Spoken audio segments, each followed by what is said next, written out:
Well, hello everyone, and thank you all for joining us this evening and this morning for our commemoration of the shooting of Joseph Molloy. For those of you who don't know me, my name is Michael Moran, and I am a grandnephew of Joseph. My grandmother was his sister, Annie J. Molloy, and I'm here in San Diego, California. Usually I'm in New York, but I'm here for a couple of months, and I want to thank Patricia Molloy for all our hard work in putting this evening's agenda together. So I'll give you a quick preview of what we're going to do. Firstly, Martina is going to give us a very short summary of the family tree. At that point, we're going to have introductions from everyone on the Zoom meeting. So because there's quite a few of us, it needs to be very quick. So maybe if you can just say a quick hello and where you are, and if you'd like to say how you're related to Joseph. We will move through the tiles, hopefully pretty quickly. Right after that, we're going to have a poem composed by Patricia Kiernan about the shooting. Then Patricia is going to give us a presentation on the happenings of that date in March of 1921. After that, her daughter Emer is going to also recite a poem. We'll have a short window for questions and answers. And then we're going to wrap up with a photo montage of family photographs. And during that, we're going to have a song sung by Arlene Molloy. And then right at the end, we'll have a video clip of a performance by Paul Molloy. So I think we'll move straight on to our first item, which is Martina, and a quick recap of the family tree. So Martina, I will share my screen. And okay, hi everybody.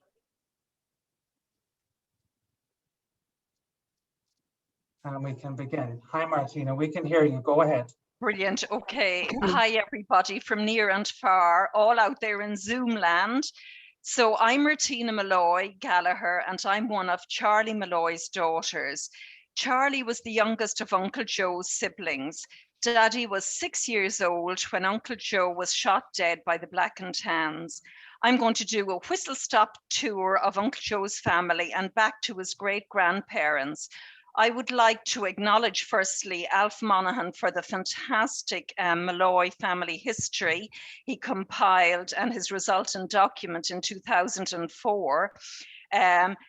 By the way, this item you're seeing in front of you, I'm sure there's plenty of typos, all my fault in it. There were a few little anomalies to do with dates of births and stuff like that, but I'm sure after today we'll put that all to rights. So just going through Uncle Joe's family then, the oldest brother was my Uncle John James.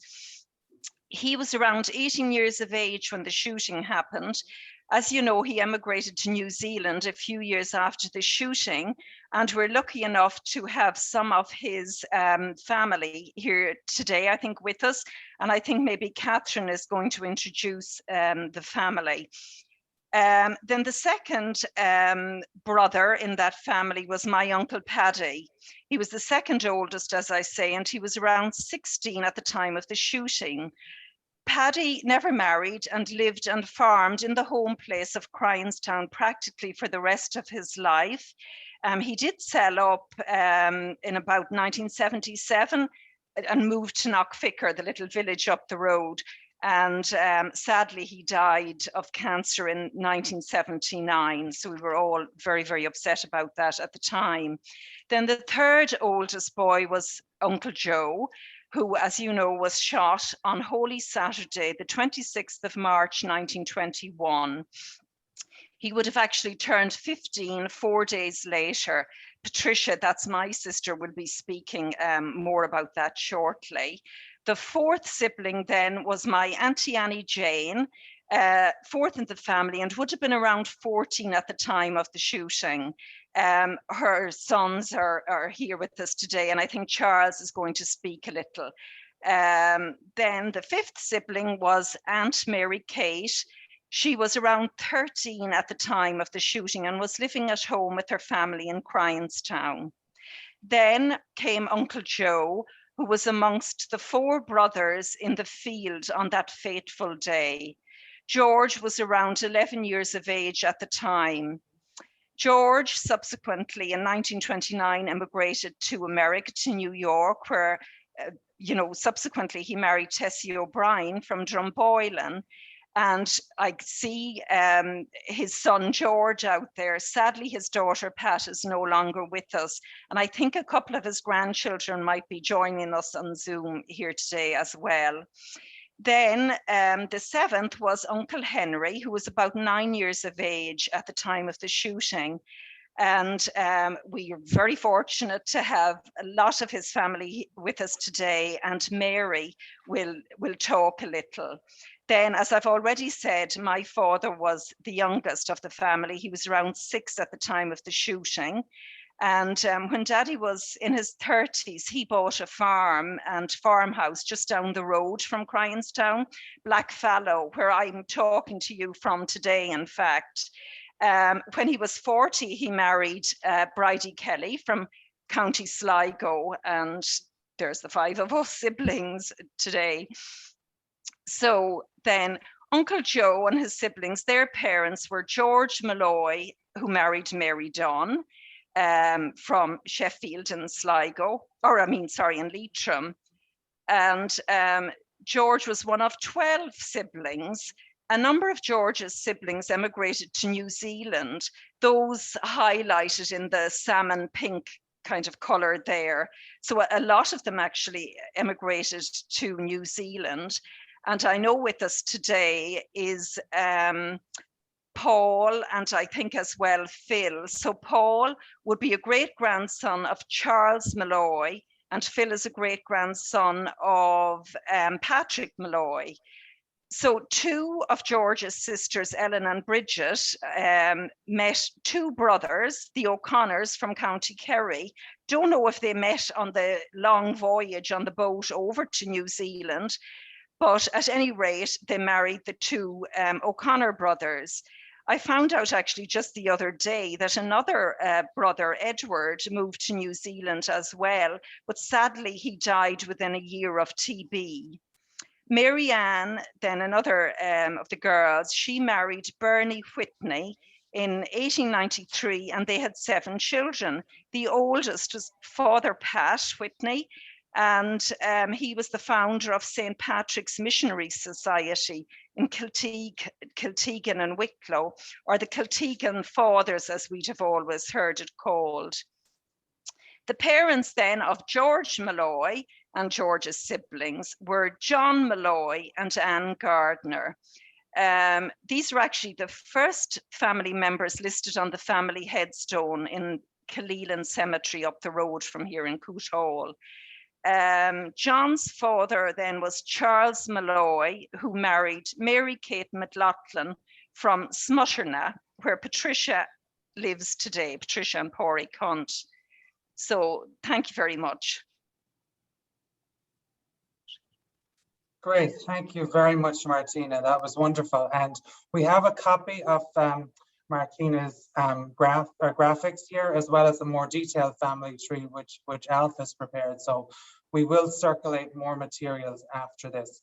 So I think the next item we have is the introduction. So I think we're going to now run through everyone who's online. And since we have quite a lot, I'll just ask you to keep it brief and to just say a quick hello, and we'll move through the tiles based on the order in which I can see them here. So we begin with you, and if you could unmute just when you're about to speak and then mute again after, that would be great. So Patricia Molloy in Smutterna, your screen is the first one I see, so we'll go to you first. Hello, I'm Mary Molloy. I'm Martina's older sister, and I'm now living in Ballinafad, County Sligo, which is about 8 miles from the Molloy homestead. Yeah, and I'm here with Mary in our house in Smutterna. Patricia Molloy is my name, and you'll be hearing more from me later on. And Corey. Hello, I'm Patricia's husband. That's enough about Pádraig, Michael. You can move on. Thank you. And Martina, I don't know, you've been joined by someone. Do you want to say a quick hello? You're next. Actually, Kate has torn herself away from the rugby for all of about 2 or 3 seconds. So she's going to give a big wave. Kate, my lovely daughter. Okay. Great, nice to see you, Kate. Next, Emer, I see you're next on my screen. Hi, I'm Emer, and Fergus, my brother. We're Patricia and Porrick's children. And we're in Dublin at the Hi, minute. guys. Nice to meet you. Nice. Next, I see Lucy's in Ellen Grove. Oh, you're on mute. If you could unmute. There you go. Is that me you were talking to? Lucy. Yes. Oh, I'm not sure if. I didn't quite hear who you were asking for, so I'll back off again. Yeah, I can see. I'm not sure who it is, but we can see you, but we can't hear you. Can you hear me? It's Phil Molloy Yes, speaking. Phil. Yes. That's my brother John who's trying to speak Uh-huh. there, and he's in Queenstown, New Zealand. For some reason, his microphone's not working. But anyway, and I'm here with Mark, my brother Mark, and obviously me. And this is our granddaughter Olivia poking her nose in there. And Catherine, my wife, is here just on the side. Hi. And we're the original. We originated from Patrick Molloy, who's our great grandfather. Great grandfather. Great. Well, thank you for joining us. Andrew and Claire, you guys are next.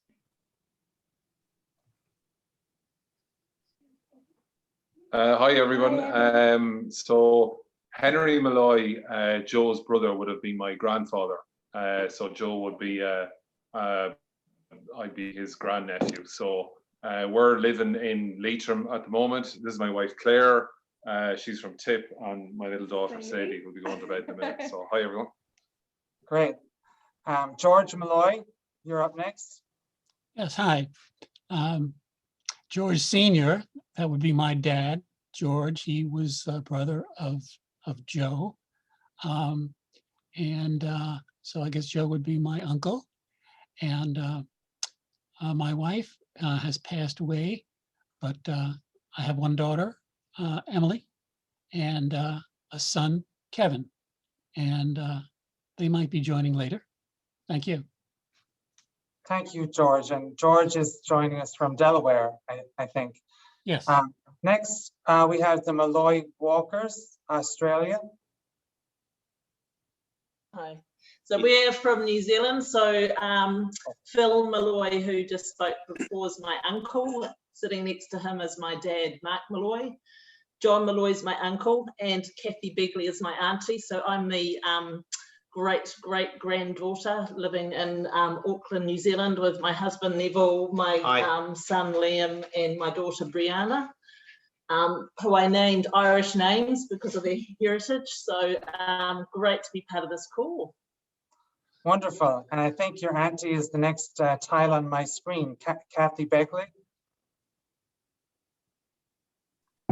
Hi. So I'm living in Auckland, New Zealand, also north in Mangawhai Heads. I'm the great granddaughter of Patrick Molloy and obviously connected to all those. And yeah, it's a delight to have all your stories being shared today. Thank Great. you. Thanks, Kathy. So Ashley Molloy, you're next. Hello everyone, I'm Aisling and I'm here in Blackrock in Dublin, and I'm John Molloy's daughter, and you'll hear from them all in Sligo in a few minutes. Nice to see everyone. Hi, Aisling. And Ashley now, Ashley Molloy. Yes, hi everyone, how are you? I'm Ashley, I'm Andrew's brother that spoke a few minutes ago. So Henry was my grandfather, and we're originally obviously from Sheffield, and we live in Carrick-on-Shannon, just in the road. And my wife Alia, and another James Molloy, and Aranya Molloy. So hi everyone, nice to see you all. Great, welcome. Paul Francis, you're next. Hi, I'm Paul from another one from New Zealand, and it's great to see so many from New Zealand on the call today. I can see a couple of my cousins there, but there are a few people have popped up that are new to me. This is my wife Dawn, We live in Auckland, New Zealand. We've got 4 children and 14 grandchildren. And Joe was my grandfather's cousin. Great, thanks for joining us, Paul. Alwyn, you're up next. Hi, Michael. Hi, everybody. I'm Alwyn Moran. I'm Charlie and Rita's daughter. Annie Jane is my granny, and she was the sister of Joseph. So that would make me the grand niece. And this is Niall. And we're here in Dublin. So hi, everybody. Lovely to see everybody. And thanks, Michael. Charles and Rita are up next.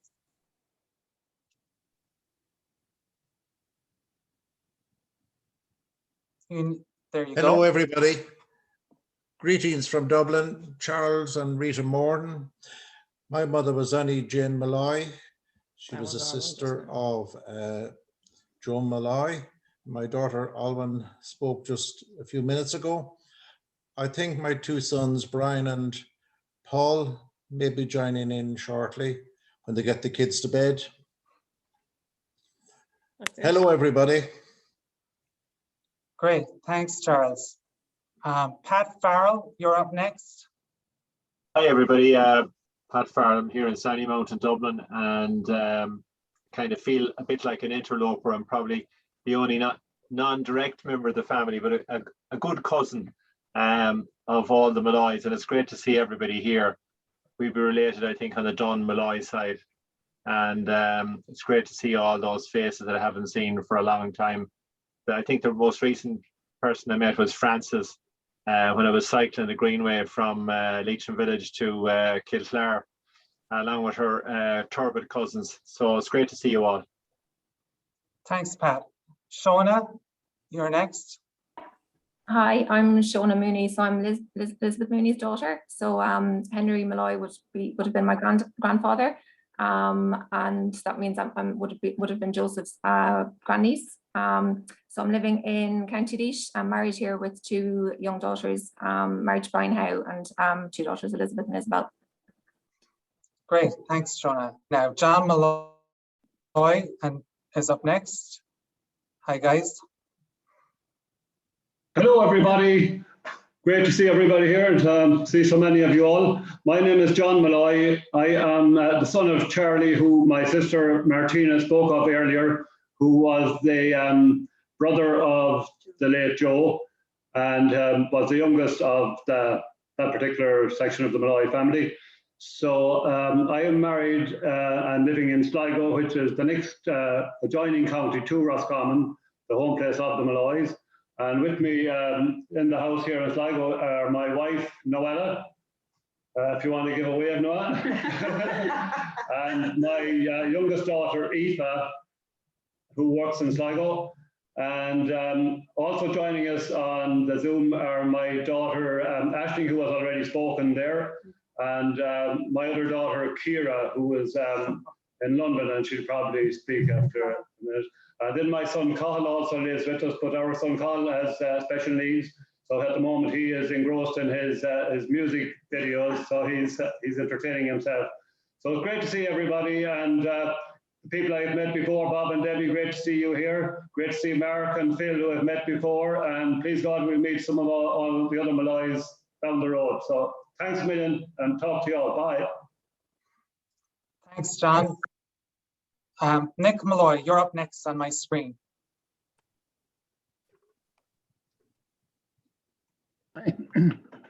Hey. I'm Nick Molloy. I'm the oldest brother of Simon and Sean and Amanda, who are on another screen. We're the descendants of John Joseph. He's our grandfather. I'm at Parkery Beach, which is just down the coast from Kathy Begley, who I've never met. And it's great to see everyone. It's really, really interesting. Thank you. Great, thank you for joining us, Nick. Elizabeth Mooney, you're up next. Hi, everybody. Elizabeth Mooney here.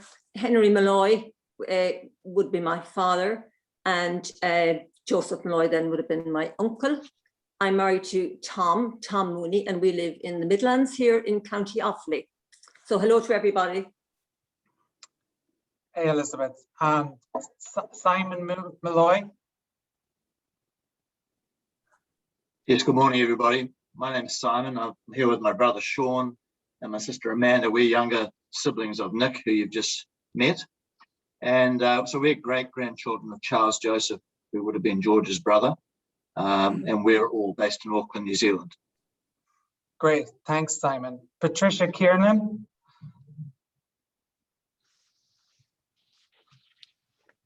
You guys are on mute. I think you need to unmute.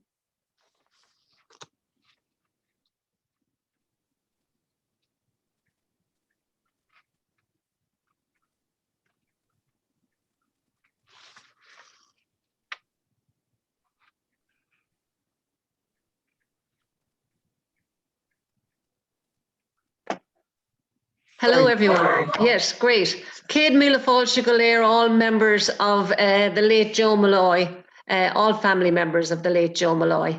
I'm Patricia Molloy Kiernan, and my dad was Henry Molloy, a brother of the late Joe. On my right is my right-hand man, Tommy Kiernan. Yeah, hi there, everybody. Great. And we live in Carrigallen, County Leitrim. Great, thanks Patricia and Tommy, and we'll be back to you for a poem shortly.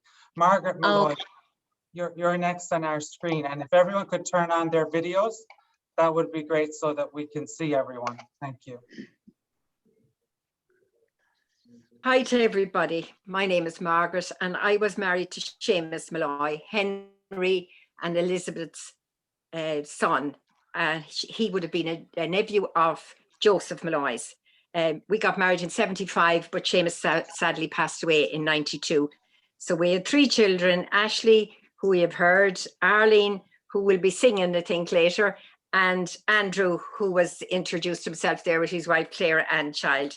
So thank you, and delighted to be here joining in. This is my husband, Pádraig, behind me there, saying hi. Great, thank you. Thanks, Margaret. Okay, I think Mary Monaghan is up next on my screen.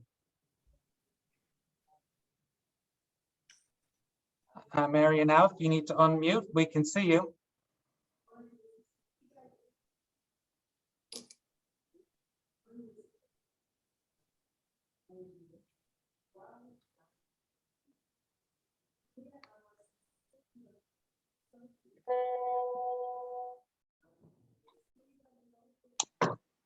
Oh, there you go.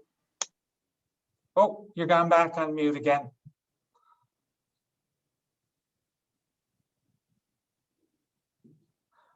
Well, while we're waiting for Mary and Alf to unmute, we'll move on to the next tile. It's Eamon.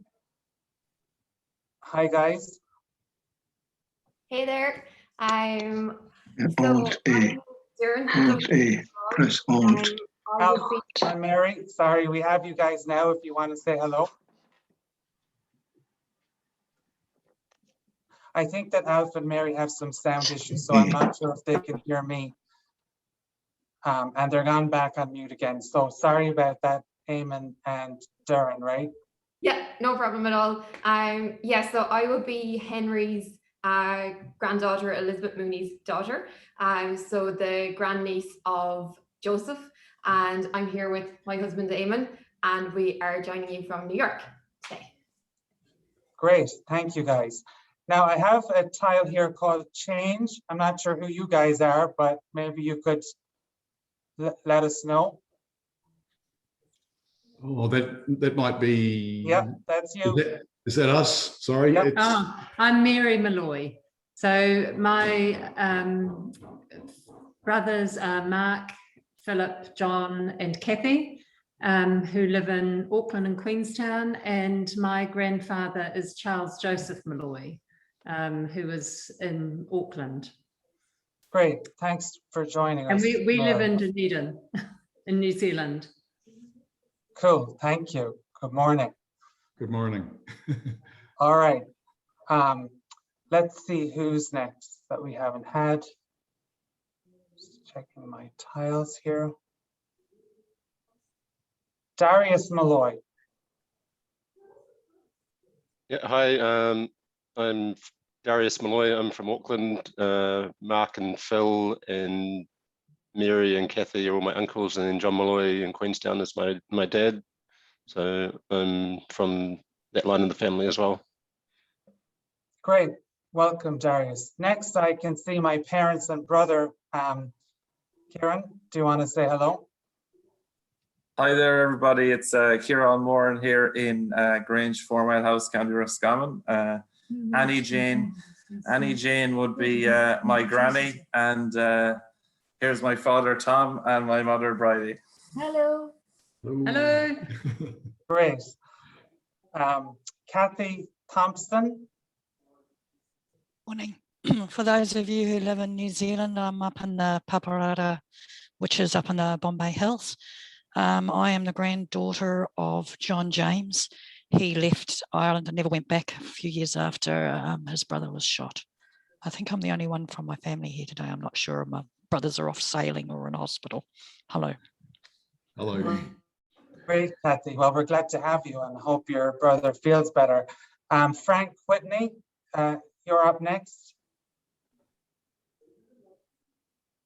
How you doing, guys? I'm here with my dad, Bernard. Mary Molloy was our great-grandmother. You mentioned Father Pat Whitney.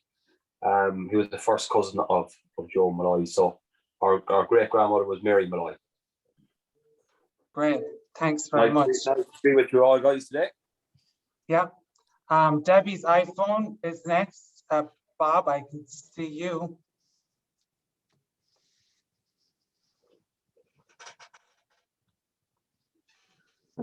It's you. Hi, I'm Bob Riley. I'm here with my wife Debbie. I was married for many years to Patricia Molloy, the daughter of George and Tess Molloy, and it's a pleasure to be here with you. And I'm sorry. Memphis. In Memphis, Tennessee. I'm in Memphis, Tennessee. Wonderful. Thanks, Bob. Annabelle Molloy. Hi there. Hi. I'm Annabelle Molloy in Janine. I grew up in Queenstown. My dad is John Molloy from Queenstown.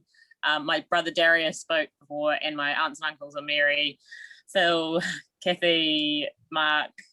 I missed anyone? Sorry.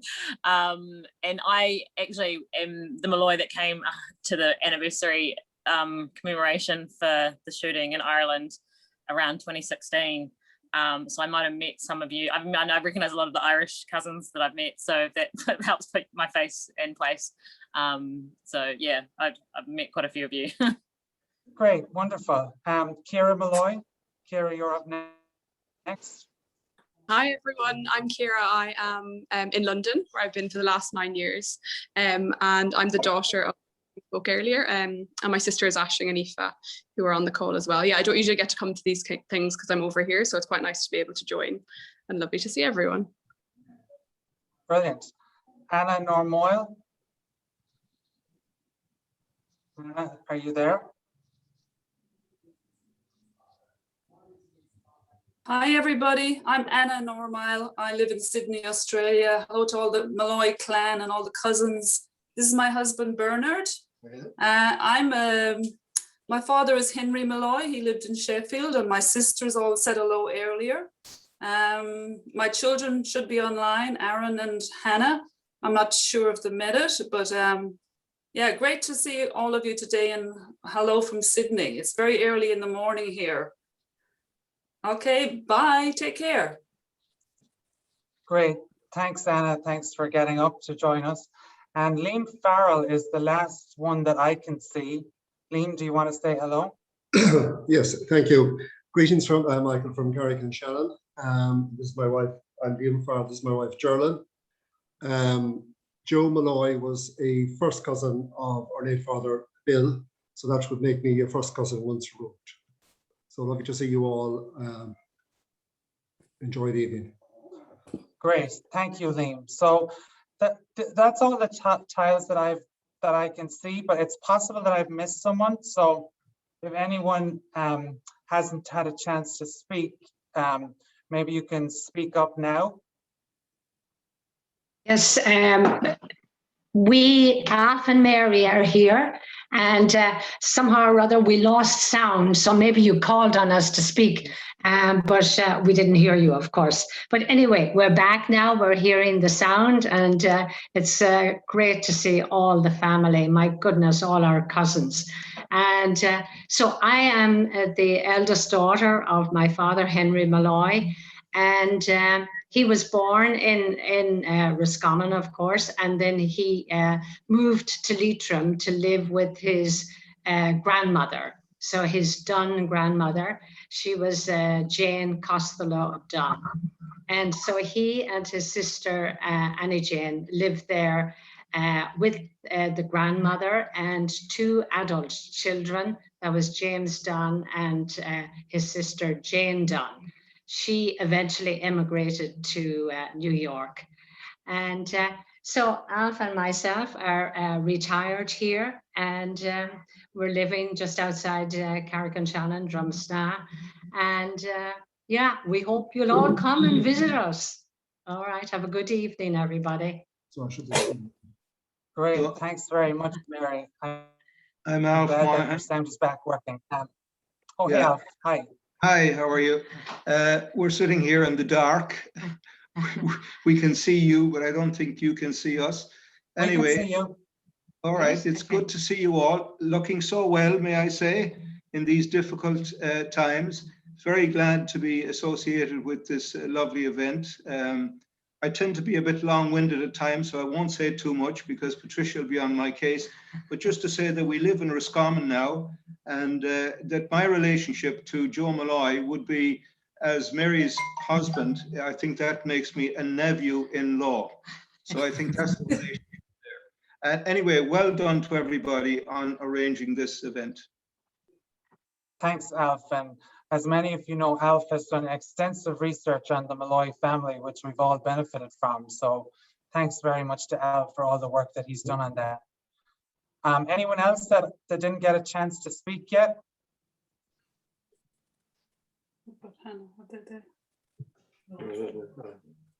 I guess not. So if you all stay on mute, we'll move on to the next item, which is a poetry recitation by Patricia Kiernan. So Patricia, I'll ask you to go off mute and we can hear the poem that you've composed for this occasion. Okay, thank you very much, Michael and Patricia, for organising. The title of the poem is Uncle Joe. We remember you, Uncle Joe Molloy, on Saturday, the 26th of March, 1921, that fateful day. We mourn your loss, Joe, at the cruel hands of the foe. Only 15 years old, your story not yet told. Your home, those Aughnafinnegan fields and hills, as you planted your dreams in those potato drills. We think of your family and how they must feel, with their grieving, sadness and tears, never dispelling all their fears. Carrying their pain was a heavy load, as your brothers travelled many a long road, one to New Zealand and one to the States, and our dad to Leitrim, to an uncle's place. Your parents were left broken-hearted, your 2 sisters so lonesome too, and we, your 17 nieces and nephews, would love to have known you. 100 years on, we recall your short life, honouring your name as a precious son.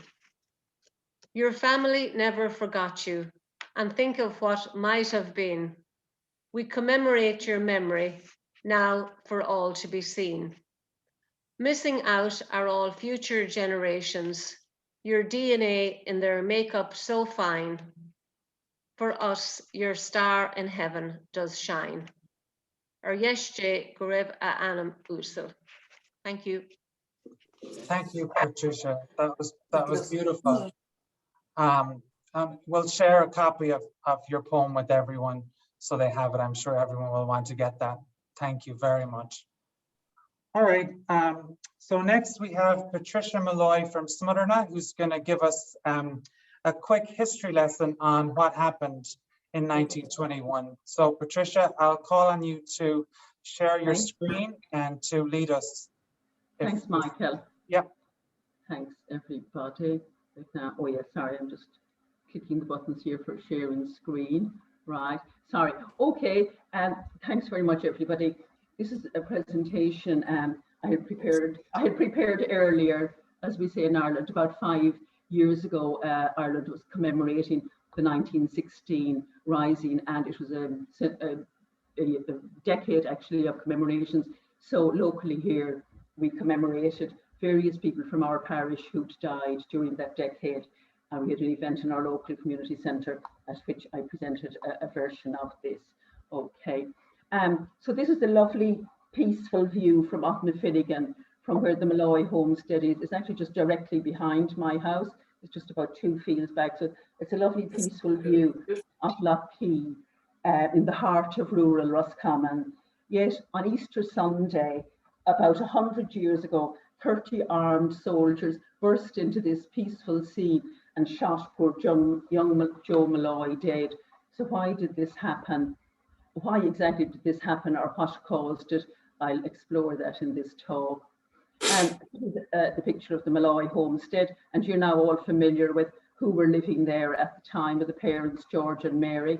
And that's the photograph of some of the family members taken about a decade after the shooting. There's our grandparents, George and his wife, Mary, and there's Annie Jane, Michael Moran's grandmother on the top left, and then Mary Kate, the sister there, and that's Paddy Molloy in the middle, and our father Charlie on the right-hand side of the screen. So the background to this is that the War of Independence was going on in Ireland at this time, ever since 1916.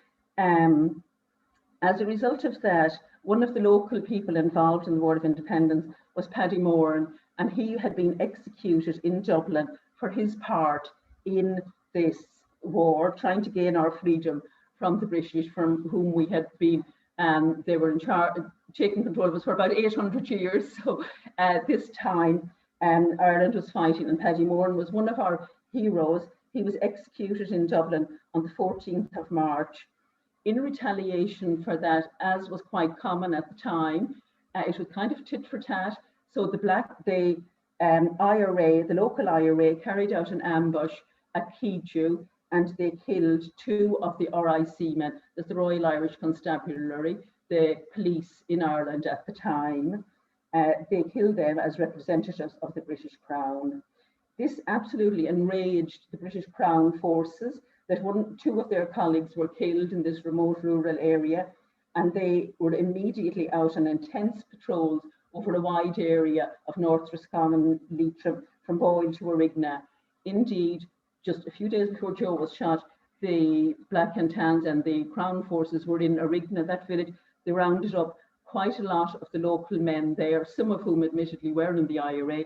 They brought them into the military barracks in Boyle, interrogated them intensively, and beat some of them so badly that they had scars and physical disabilities for the rest of their lives.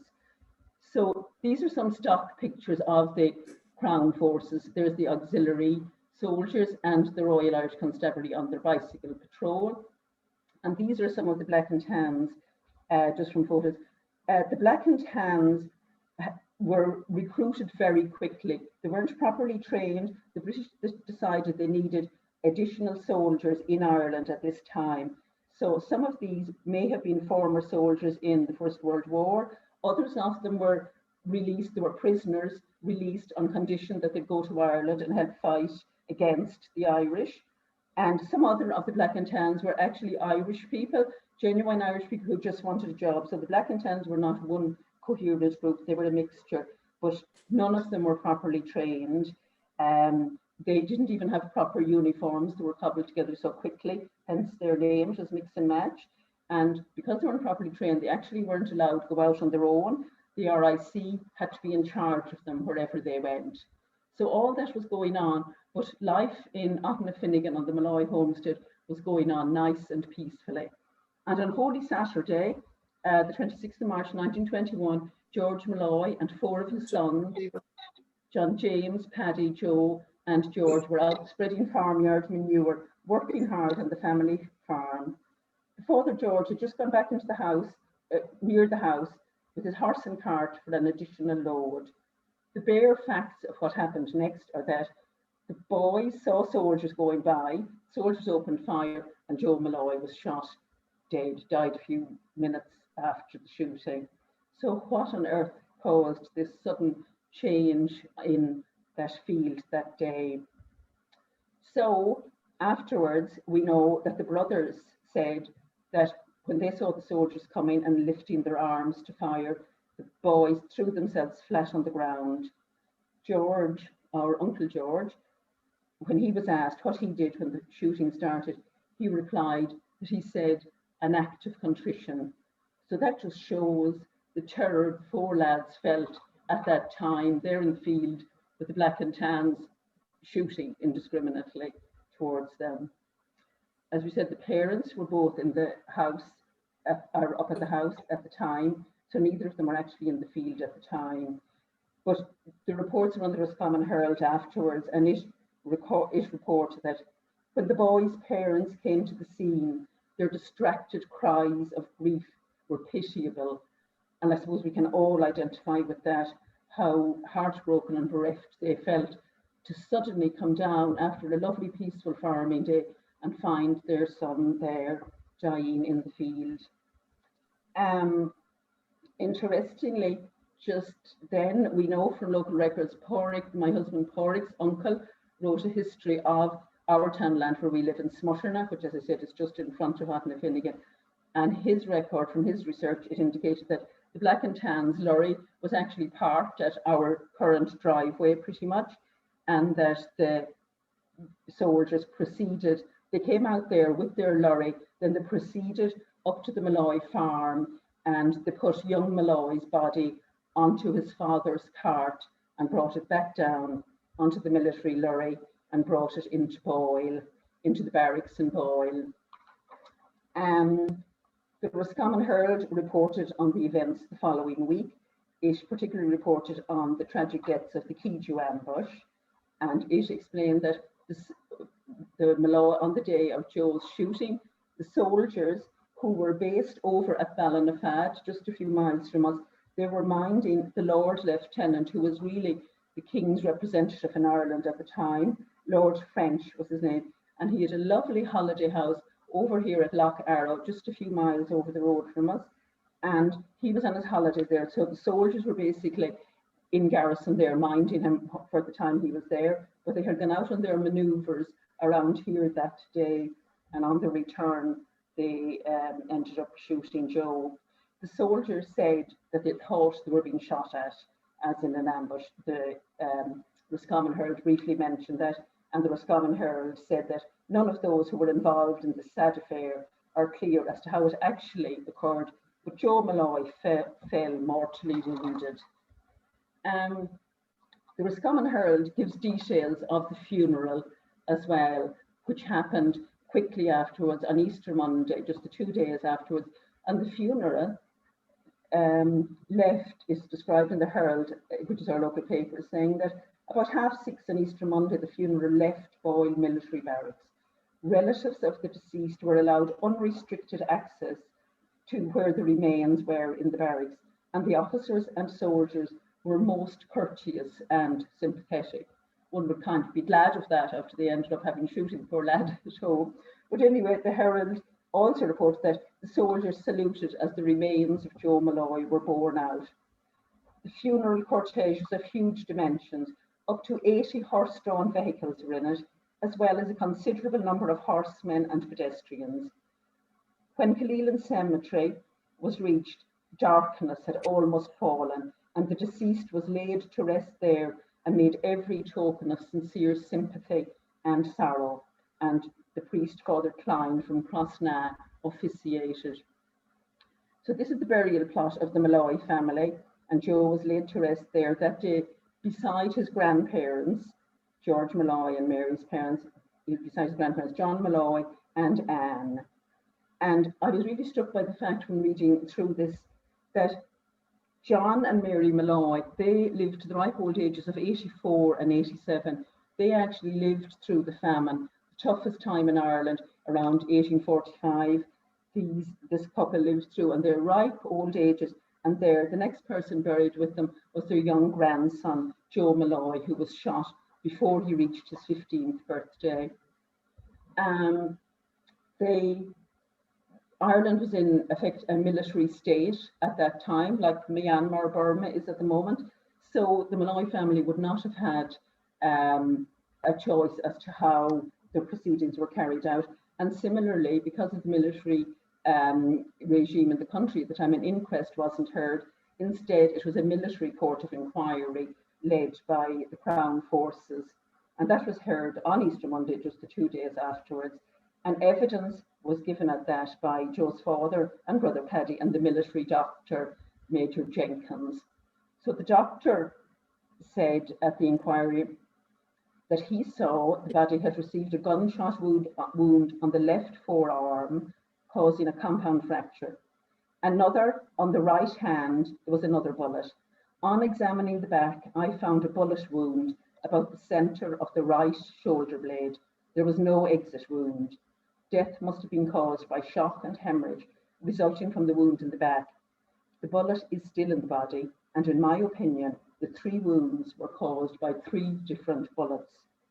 So isn't it interesting to consider that Joe was not killed by a stray bullet. He was hit 3 times, including final fatal time, a bullet in the back, which killed him. At the military inquiry, George's father gave evidence, and Joseph's father, George, gave evidence, and part of it is as follows. I identify the body of the boy at present lying in the hospital, Boyle barracks, as that of my son Joseph. He was 15 years old. He lived with me at Aughnafinnegan, about 6 miles away. I saw him about 1400 hours on Saturday the 26th. He was working with my other 3 sons, aged 10, 17 and 18, in the fields on the north side of the house. No other men or boys were there. I was carting manure to the field where my sons were working, and between 1400 and 1500 hours, I was filling the cart with the manure at my house. Then I heard some firing from the north side of the house. It continued for about 7 minutes. I rushed into the house for protection. I heard bullets strike the house. Shortly afterwards, 2 soldiers arrived from the same side as that in which the firing occurred. They shouted, "Let out the murderers or we will burn the house." Then 2 other soldiers came up and said, "Get a stretcher. We have to fetch boy to the hospital." I went into the field with the stretcher and saw my son Joseph, who was wounded and almost dead. He was unable to speak. Our Uncle Paddy gave evidence as well at the inquiry, and some of his evidence is, I was 16 years of age last October. I'm the brother of Joe Molloy. I remember last Saturday, I was working in the field and had taken shelter from a shower of rain with my brothers when I saw some soldiers advancing down a hill on one side of me. They weren't coming in my direction, they were northeast of me. When they passed out of sight, I went to a stone wall about 40 yards away, and north of the hedge where I could see them. Myself and my brother George were by the wall, and my brother Joe was about 10 yards from the wall when the firing started from a hill which is covered with gorse and about a quarter of a mile away north of me. My brother Joe shouted that he had been hit in the arm. Then he shouted that he had been hit again. He never moved from where he had been first hit. My eldest brother, John James, had remained the whole time at the hedge where we were sheltering from the rain. Now that statement, as we know, all official statements taken in such inquiries should actually be in the common language of the person making the statement, but that certainly is not in Uncle Paddy's language that we ever heard him talking in. He's giving precise military terms, and the directions and the distance is all very precise, and that he's at the firing shot for about 18 minutes, amazing, but also, soldiers advancing and the hill covered in gorse.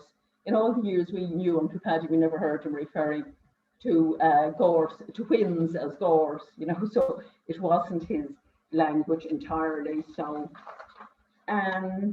nevertheless, 7 soldiers also gave evidence at it, and they're very long and detailed when I read the official records. Some of them said that they saw a number of men who ran away and hid behind bushes, and some said that these soldiers were unknown persons, but they said that they were not the Molloy boys. a Sergeant Lawrence said he told these unknown persons to hold, but they didn't. So he ordered his troops to fire. But another guy, a Lieutenant Topley, who was obviously more senior to that Lawrence, he said that he was in command of a force of about 27 people returning to Drumjoe. One of his sections opened fire, but he confirmed that he had not given them an order to fire. He saw no opposition and he ordered ceasefire. He also said that he searched the house after and that he found nothing incriminating whatsoever in the Molloy house. And he said that he saw nobody around. It's clear from actually Lieutenant Topley's statement that he felt there was no justification in having opened fire. But regardless of that, the finding of the inquiry was that the death was due to wounds being received through accidentally being caught in a fire directed by military in the execution of their duty on some unknown persons who were behaving in a suspicious manner. The report of the military inquiry was sent on down to the Curragh camp for a more senior opinion, and this Major General Jedwin examined it, and he said that the evidence was insufficient and that more details should have been obtained, that the section commanders should all have been questioned and questioned regarding specific details of who told them to fire, why they fired, what they were fighting at. And Topley was asked whether he would have done the same, and he said, well, no, I would have carried out another reconnaissance and would only have opened fire if somebody had shot at them. So obviously they weren't a coherent group at the time, but nevertheless, the cause of death was not changed. It was just that there wasn't sufficient evidence to either confirm that he was killed accidentally or not. So it was left that it was an accidental death. But the family memories of Joe's shooting then are, the family and locals believe that there were no unknown persons acting suspiciously there. Instead, it was an ordinary day in the Molloy household and on the farm, and they were just getting ready for spring and summer. The family very seldom talked about the shooting. None of us ever heard our father Charlie or our Uncle Paddy talking about it. But we were always aware of the tragedy, and we were always felt it was something that we just shouldn't be asking about.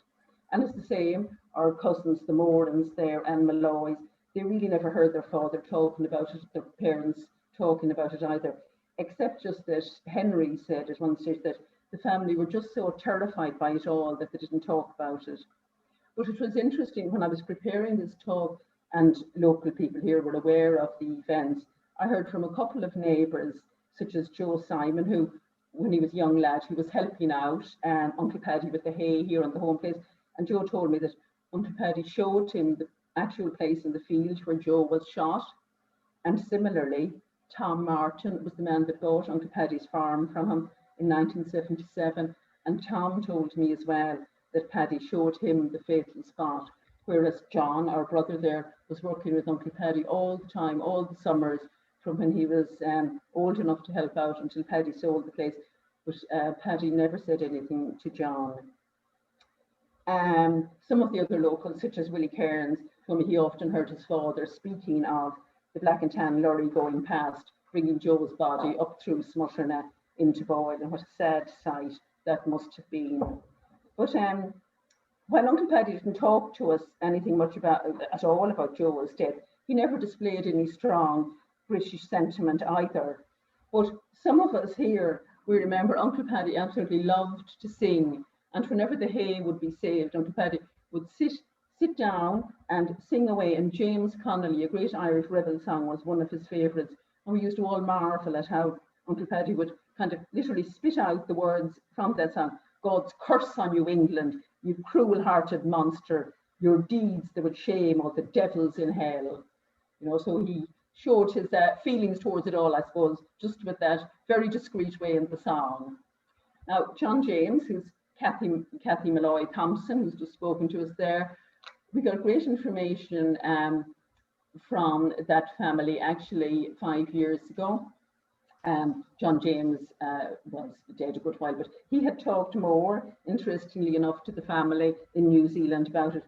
So John James said that he was standing close to Joe when the Black and Tans came. When the 4 boys saw the soldiers lifting their guns, they threw themselves flat on the ground, except that Joe just wasn't quick enough to get down. John James recalls that without checking as to who they were, the Black and Tans opened fire and Joe was hit. He told his family of his vivid memory of a Black and Tan soldier taking aim and shooting at Joe. John James was 18 years old at this time, and he was the oldest, and he had a very strong personality. It isn't known if he was called to the barracks to give evidence. There's no record of it, but he told his wife and family in New Zealand that he didn't agree with the reports from the inquiry. And John James said that he was sent to New Zealand for his own safety because his parents didn't want him to be at risk at home. Maybe they thought he might join the IRA or something like that. So we're wondering still why there is no witness statement from John James. He was 18, he was the only legal adult at the time, but he didn't give a statement. And you know, we could speculate that there is no statement of Joe in the military inquiry, either because he refused to go in or because he wouldn't sign a statement that was largely placed to him, you know, and we can see from particularly Uncle Paddy's statement that that wasn't Uncle Paddy's normal language at all. So some questions do remain about Joe's shooting, such as why were his remains not brought home for a wake? The family were very religious and would have wanted a normal funeral mass, but that didn't happen. And why was the removal under the cloak of darkness at 6:30 in the evening in March, you know, going out, most unusual at the time? But some possible answers to that are actually that Ireland was a military state at the time, and the order of the Restoration of Order Act in Ireland was the ruling law at the time. So it was effectively martial law had been declared around the country, where the IRA were very actively attacking the Crown forces. So the military would have controlled the entire funeral arrangements, and as a result, the Molloy family wouldn't have had any choice regarding it. Without doubt that he wanted to bring Joe home, but the family were denied these rights by the Crown forces. So it can be concluded that the military wanted to minimise any retaliations, and obviously having the funeral late in the evening without a mass and just bringing it straight from the barracks in Boyle to Killeelan, they thought that would minimise any possible retaliations. But still there was a very large crowd, as the Herald reported, with all those horses and carts, and the Crown forces were obviously aware that the local population were not at all happy that they had shot an innocent 15-year-old, and the political climate was hostile and incendiary at the time, and the British soldiers wanted to ensure that there would be no reprisals. So that's how it was. The family didn't have a proper funeral, but Joe is resting peacefully in Killeelan graveyard. So we're going to finish off on a much happier note and just linking the past to the present. So as I said earlier on, Paddy Moran's execution kind of indirectly led to Joe's death, because his execution did lead to the Keju ambush, where the 2 soldiers, the RIC, were killed, and then in retaliation for that, Joe was shot. So, but then the 2 families became united again on a much happier note in August 73, when Paddy Moran's niece, Rita Moran, married Charles Moran, that's Michael's father there, who of course is a nephew of Joe Molloy. Oh, sorry, uncle, Michael's uncle. And Charles is a nephew of Joe Molloy, of course. And the photo here shows the 3 Molloy boys, Charles, Tom and Michael, and the 3 bridesmaids, Rita the bride and her 2 sisters, May and Bridie. And that pretty flower girl there is Martina, who just gave us the brief history of the family tree. And that actually brings us to the end of that presentation on Joe Molloy. So thank you very much. I hope that wasn't too detailed or didn't bore you all too much, but thank you very much. Thank you very much, Patricia. That was really an excellent historical account, and I know that's very meaningful for everyone as we remember Uncle Joseph 100 years on from the tragedy and his parents and family. So we also have a copy of Patricia's slides for everyone, so we will send those along afterwards. And And now we turn over to Patricia's daughter, Emer, for another poem. Emer, are you there? Hi, yeah, thank you. Right. A country farm, Ireland, 1921. 10 shillings in the hand, the worth of enlisting in this God-forsaken land. Boys in suits who think they're men, marching in groups of 3 by 10. Trousers black, shirts of tan, triggers resting while they can. A bullet spent for a friend in this deadly game of revenge. Heavy clouds over harrowed fields, boys farming aged 10 to 18. Something stirs from down below, a pheasant perhaps in the hedgerow. Mother calling them in for tea, another few minutes and they'll be free.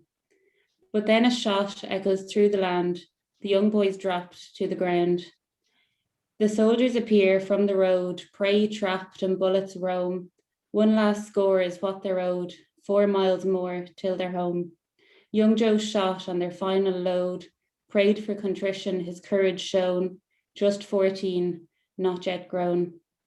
A young boy dead in his field, a country farm, a battlefield. Memories erased since that day, forgotten maybe or swept away. A country held by forces so cruel, to leave in exile a sense of renewal. A memory too painful to bestow, an innocent victim, Uncle Joe. Thanks. Beautiful, Emer. Thank you very much. That was beautiful. We'll have to get a copy from you if I don't already have it, and we'll send that one around as well. Okay, so we've gotten to the second last part of the commemoration, the International Virtual Commemoration, and that is the question and answer session or discussion session. So I know we have a lot of people on the call, so I'm not sure how many questions there might be, but if anyone does have questions, now would be a good time to raise them, or if you have any remarks or want to say hello to anyone. So please either unmute yourself and start to speak, or you can put a note in the chat and I can call on you, or raise your hand in the reactions.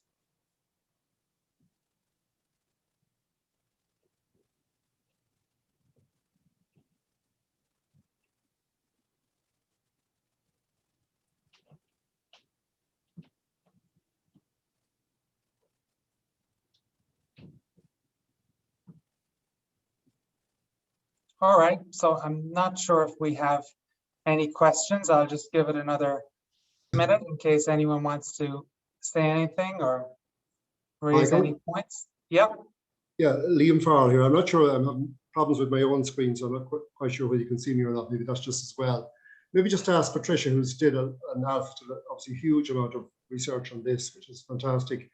I'm just wondering, was it actually black and tans that shot Joe, your Uncle Joe, or was it the Bedfordshire and Hertfordshire regiment who were based in Boyle, which in a sense would have been more, how would I say, profound, since that this was a trained military. There weren't guys that were somewhat demobbed and were here really, you know, on their own or covertly.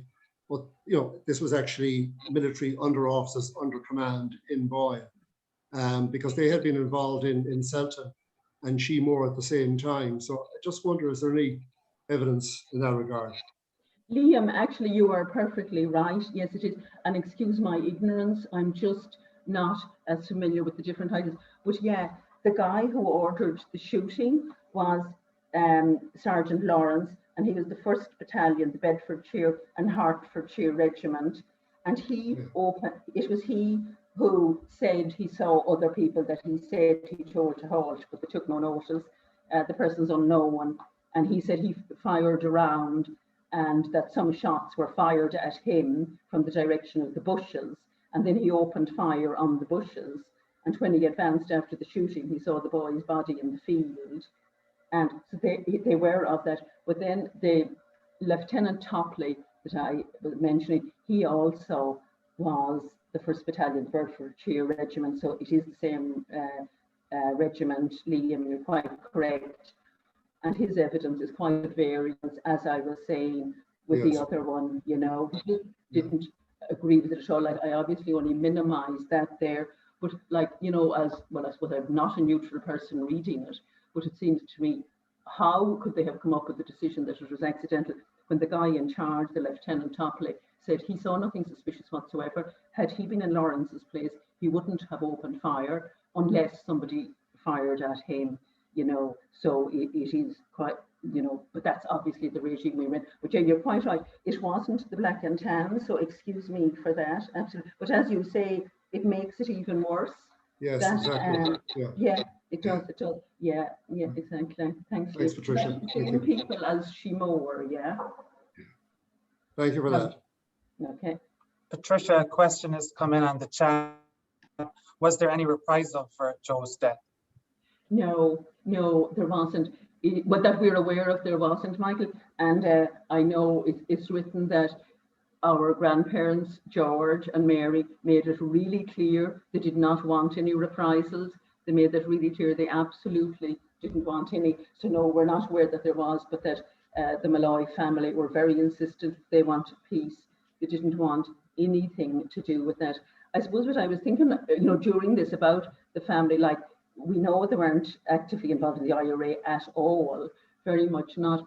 But, you know, like George had two brothers who were in the RIC, as Martina mentioned earlier. So, like, you know, lots of families around had, obviously, it was just a job, a good job. But so the family up until that point wouldn't have been being involved in the state at the time. And just that those two lads and the relatives of whom we have here today, they left the RIC, or they were sacked because they didn't want to carry out evictions in the late 1800s, as their job would have been at the time to carry out evictions. So that's it. But no, but thankfully there weren't any reprisals that we know of. No. Okay. Any other questions? Michael, just Pat Farrell here. Just something I'm not sure if it's correct, but from a bit of research I did was that Michael Dockery, who actually led the ambush or led the episode in Keju that then provoked the reprisals from the regiment that tragically resulted in Joe's death. He himself, and I suppose remind ourselves, it's the decade of the centenary, so we're now tripping into the whole Civil War saga. He himself was killed then the following year. He had become a brigadier in the Free State Army because, as obviously we know, like the party split between pro and anti-treaty, and he joined the National Army, and he himself was shot in an episode, I think, in Boyle or somewhere in the area the following year, literally having led the action in Keju the previous year. So literally within a year, he himself was dead, Michael Dockery. I think, Pat, you're probably familiar with May Moran's book too, and Charles and Rita might want to come in on that. May Moran is, and May has written a book about, well, her brother Paddy, and I know she goes on and talks about the key. Oh, that's right. Yeah, that's right. So I'd expect that's covered in that, but yeah, I don't know, Rita, Charles, if you want to say anything on that, but yeah, that's interesting. Yeah. Thanks, Pat. And another comment on the chat. Was there any compensation paid to the family? Not that anything could replace their son, but just wondering if there was any acknowledgement of responsibility. Yeah, there seems to have been, Michael, in this, when May Moran, first of all, I'm hugely indebted to, she had done a lot of the research in relation to Joe Molloy, because it was a follow-on from her. She has written the book about her brother Paddy, and Joe has mentioned it. And then when we were doing this, May and I were on the committee together organising it. So she gave me all of her research material, which was great. But yes, we did see a brief mention in that about the Molloys writing to see could they get compensation from the army, and May hadn't found out anything more about it. But I saw on the documentation that it was Callan's solicitors in Boyle, who's still a firm of solicitors, and that the Molloys, they would have been Molloy solicitors in my time, my parents as well, and indeed ours. And so I actually rang the solicitor, Christopher Callan, who's there, and I said, obviously it was a long shot, but I know solicitors are good at keeping records, and he did. He undertook to look up his records, and he rang me back and he said, yes, there is a record of them applying for it, but he had no record as to whether it was awarded or not. Now, And again, like nothing of this was ever discussed in our household. But I think kind of from what went on, I think it is very possible that the Molloys did get some compensation, because in my father's lifetime, they built up the house. That fine house that we've seen in the photographs there is now a 2-story house. That was originally a single-story house. And so I think, well, it's my estimation of the whole thing, that some compensation was received, because, I mean, they admitted, I mean, the military inquiry says he was accidentally shot. So it looks like some compensation was received, and that they used that to build up the house into a 2-story house and whatever else. But if any of the other relatives here know any more about that, please do tell us. But definitely it was applied for, yeah.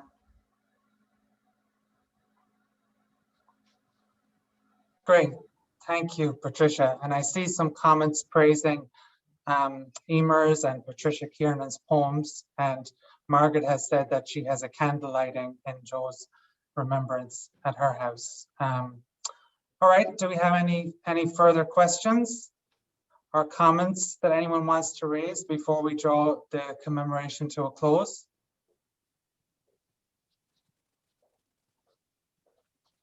Okay, so I think with that we can move to our final piece. So right at the end here, we have a recording of a song by Arlene Molloy, and we're going to play that while at the same time showing some historical photos from the Molloy family. So I'll get them up on the screen now.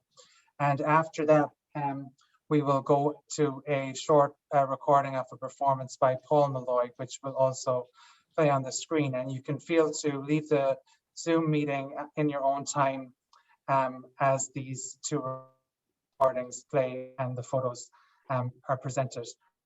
I've noticed at the start, Megan Riley's song was playing. Megan is also a grandniece, and she wasn't able to join us today, but she composed a song relating to Joe's shooting, and that was playing at the beginning. And we have a recording of this evening's commemoration underway. So if you're interested in receiving a copy of that, we should be able to have that available later on. So thanks to you all once again from joining, and good morning, good afternoon, and good night to everyone. And we will continue now with the slideshow and the two performances, and you can leave in your own time.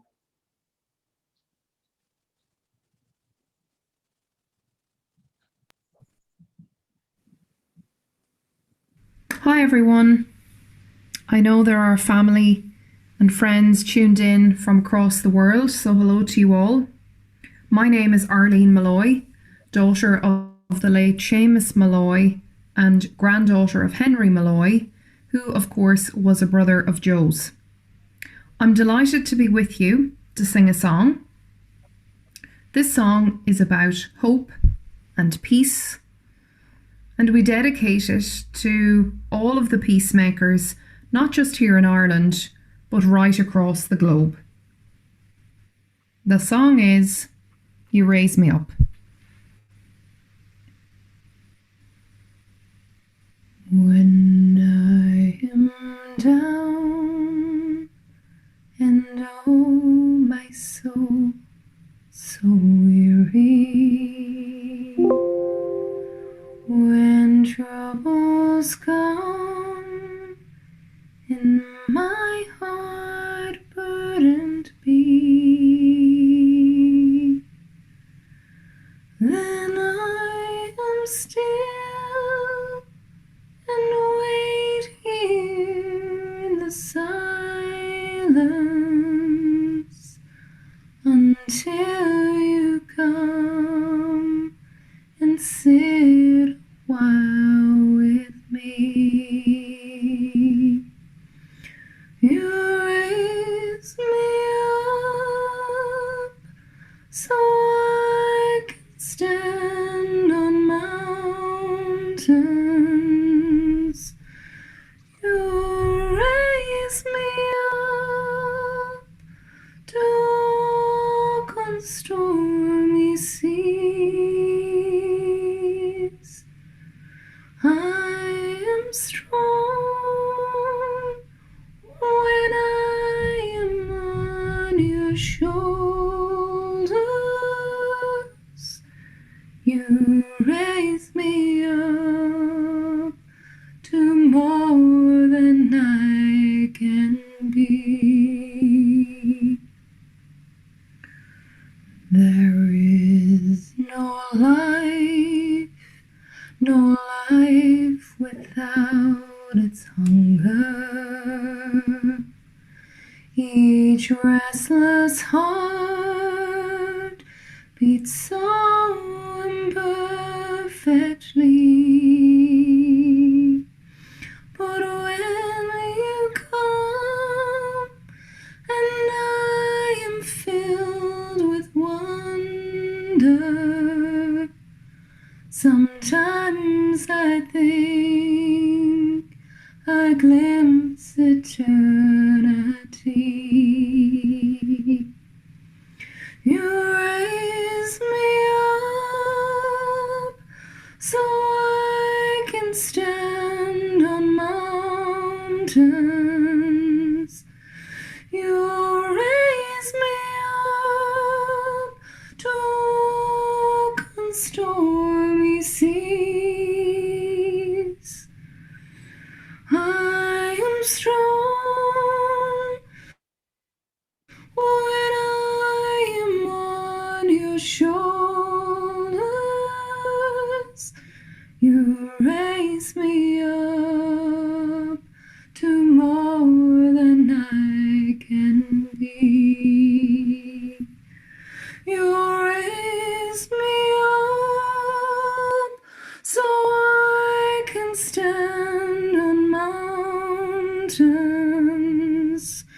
You raise me up to walk on stormy seas. I am strong when I am on your shoulders.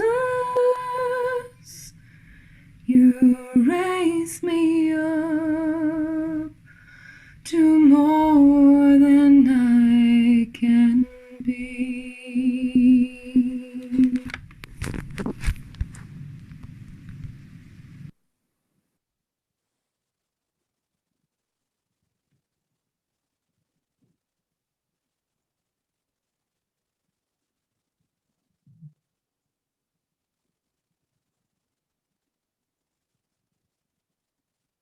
You may have seen in the news the last week or two that it's been 40 degrees plus in parts of Australia. Now, much in all this, there were some complaints about the start of our summer. 40 degrees is too bloody hot. And it can do strange things to a man. It can make a man nostalgic for the cold and damp of Ireland and Scotland. Take me home, far across the sea. Home is where I long to be. Home, oh take me home, home to the people I left behind, home to the love that I know I'll find. Oh, take me home. Oh, take me home.